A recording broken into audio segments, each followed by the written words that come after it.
I'm Justin Lesko, Brazilian Jiu Jitsu brown belt and former pro MMA fighter. One of the most common things I see on Reddit or Twitter or pretty much anywhere people talk about Jiu Jitsu is etiquette and things you should and shouldn't do when you're at your school. And some of them are really stupid. Some things are just dumb. And some things are there for a reason, and I think that they are appropriate. Today, I'm going to look at some of the most common things I see talked about, and I'm going to tell you whether they're dumb or not. And whether you're a brand new white belt or a person who's been training for 10 years, this video is going to help you avoid embarrassing yourself when you go to a school that maybe has rules you've never heard of. And one way you're going to embarrass yourself potentially at a school is if you show up and you look like you don't belong there. Fortunately, Epic Roll has you covered. Gis, rash guards, fight shorts, hoodies, t-shirts, joggers, hats, artwork, anything you could ever possibly need for jiu-jitsu, Epic Roll has you covered. And you can get 15% off when you use the coupon code podcast15 at epicrollbjj.com. Epic Roll is gear made by grapplers for grapplers, so you know you're getting the highest quality material you can get. You can give them a follow on Instagram at epicrollbjj and use the coupon code podcast15 at epicrollbjj.com to take 15% off your order. The link is in the description below. And now, let's break some rules. Welcome to That Jiu Jitsu Podcast. When I wear a suit, I always wear a three-piece suit. I always wear a vest, and I like to call that vest a waistcoat because that's more fun to say than vest, but I digress. When you wear a waistcoat, you don't do the bottom button. It's like a tradition thing. You do all the top buttons, but not the bottom one. And I was explaining that to someone one time, you don't do the bottom button. And they said, well, why don't you just do it? What's the difference? And I said, if you don't do it, a person who knows that you're not supposed to do it might notice and they'll be impressed. Everyone else isn't going to notice that you didn't do the bottom button. And that's sort of how I feel about some of these rules in jiu-jitsu and some of these traditional etiquette things. If you follow some of this etiquette, the people who notice will be impressed and happy that you followed that etiquette. And the others, they just probably won't notice that you were following the rules. One of these things is you're not supposed to tie your belt unless you're facing the wall, or I've seen some people say you're supposed to tie your belt facing away from the instructor. Again, that doesn't matter to me. Like if I tie my belt and I'm looking at the wall or not looking at the instructor, it doesn't matter. Like if you're in my class and I'm teaching, you can be talking to me and tie your belt. I don't care. But if you're in a new school and you're not sure what the rule is, just don't face the instructor when you're tie your belt. Like it's not a big deal. If that is their rule and if that is their etiquette, then they'll be happy you followed it and they'll like you more, I guess.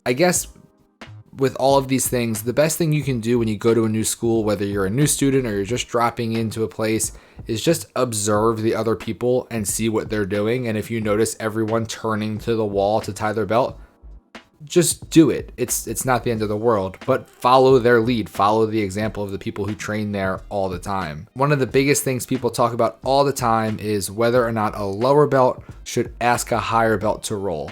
And my perspective on this is I don't care. If a white belt asks me to roll, I don't take offense to that. I will most likely roll with them. I mean, there's going to be cases where if I'm training for something super important coming up and I have, specific rounds I need to get, I might say no. I'm not going to be a dick and like blow them off. I would just explain to them, oh, I'm, rolling with these people. Sorry, I'll get you next time. A lot of people as higher belts get really, really offended when lower belts ask them to roll. And I don't really understand why.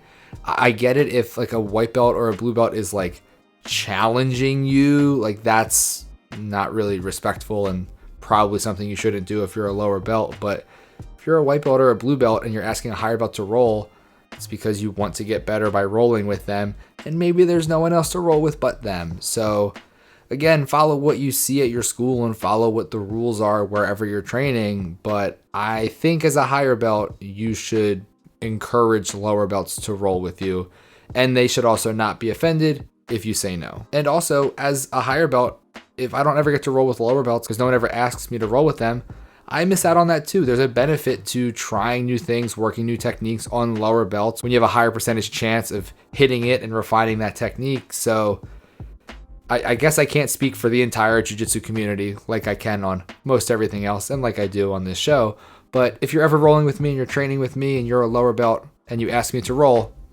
I will probably say yes. Something you can definitely notice when you get to a place is when people are getting on or off the mats. Are they bowing before they get on or off the mat? I've never trained at a school where it was expected that you would bow on or off, but there were people who did it of their own volition. I get the concept of like respecting the mat and being grateful for the mat and showing respect to the mat, but the mat doesn't know that you bowed to it or off it. So again, I get why people do it. It's not super weird, and if you're at a school where people do it, just follow along and do it. But maybe if you're dropping in at a school or you're a white belt who's never trained before and you show up to a school, pay attention to see if people are bowing on and off before you break their rule. And again, if that's their rule, just do it. Now, the mat won't know that you bowed to it or bowed off of it, but your coach will know if you called them the wrong thing. I will always call a black belt instructor professor. I think that it is a title that they have earned. I will always address them that way, even if it's someone that I am friends with outside of the mat. Inside the academy, I will always refer to them as professor. I will not refer to them as professor socially in most cases, but if I'm training, Professor Brian, Professor Dave, or however they want to be addressed. If they prefer to be addressed by their last name, Professor last name, that's fine. If your instructor for the day is not a black belt, you can call them coach whatever, or whatever they wish to be called. I personally think it's weird if a jiu-jitsu instructor wants to be called sensei, because that word is more like traditional martial arts. I would probably call them that if I dropped in and I was there for a day. I probably wouldn't train at a school full time that they wanted to be called sensei, because I think that would throw up flags for other reasons, but call people professor when they are black belts because they have earned that title, and that is what the traditional title is. I also wouldn't call someone master, especially if it was Master Lloyd Irvin, because, obligatory, fuck Lloyd Irvin. When you are sparring, when you're rolling, if two groups are about to bump into each other, tradition says that the group with the higher belt rank should be the one to stay, and I believe that. If you are two blue belts and you're rolling into two purple belts, those purple belts have the right of way, and it is your job as the lower belt to move. Some schools don't follow this rule. Some schools will say if a submission is being locked up in one group, it doesn't matter what the belt color is, the group closer to the submission should get to stay. I personally just think it's easier to have the immediate indicator of who should roll if you go by the belts. If both groups think that they're both entitled to stay, then that's how you end up with people getting hurt and running into each other. It's really easy to see who you're about to roll into and know they have the right of way over you. It will be annoying sometimes that you might be super deep on a submission and you're about to roll into two black belts, but just move. They've earned the right to not get run into because they've been there a lot longer than you have. In terms of respecting the belt ranks, there's a few things that you should do or do not do. One you should not do is instruct upper belts unless they specifically ask your advice about something. Like if you're a blue belt who really only trains no-gi and you're great at leg locks and you're rolling with a brown belt who's just really getting into the leg lock game, that brown belt might ask you a tip or a pointer about something. That's fine. Do not do the reverse where you go up to them unsolicited and tell them what they should do differently or how you think they could do something better. Do not coach the upper belts. Also, if you're a white belt, don't teach anyone. Do not teach other white belts. You may think you know what you're doing. You don't. You don't know well enough as a white belt to teach other white belts. Just don't do it. Also, no matter what belt you are, don't contradict what the instructor is teaching that day or what the coach is telling the class. Even if you think you have a better technique, even if you think you know a better way to do something, do not interject to tell them that. Maybe ask them privately after the class or during drilling or during sparring what they think about your idea, but respect the instructor in that way. We will get back to some of these rules in just a second. I want to take a quick break to tell you about everything that's coming up on the channel. I put up a post the other day that basically asked everyone to tag someone they want to see on the show. I got a lot of responses. I sent a lot of DMs. I got a lot of responses to those. So over the next couple of days, I think I'm recording like 5 or 6 episodes. If you don't want to wait for those episodes to go live and you want to see them early, make sure you check out our member area in the description below to this video. When you join the member area, you get early access to episodes, you get bonus episodes. There's a lot of bonus content there. So please check that out. And it's like $2 or $3 a month. It's super cheap and it helps me put out as much content as humanly possible. The link is below. Become a member. We really appreciate it. Now back to the rules. Also, as a good way to respect the instructor is to sort of limit your, but what if they did this type questions. Yeah, asking in a technique, what if they do this, should I do that? That's one thing. But if you're asking over and over and over and over, what if they do this? What if they do this? What if they do this? The class isn't going to go anywhere because jiu-jitsu is a tree with a million branches and you can always do something and there's always something to do off that something that someone else did. We don't need to go over every single possibility or variation or variable that could happen doing one technique. Let the instructor instruct. Another thing with belts is you really have to understand and respect what the pecking order is. Higher belts in jiu-jitsu doesn't just mean that someone is better at jiu-jitsu than you.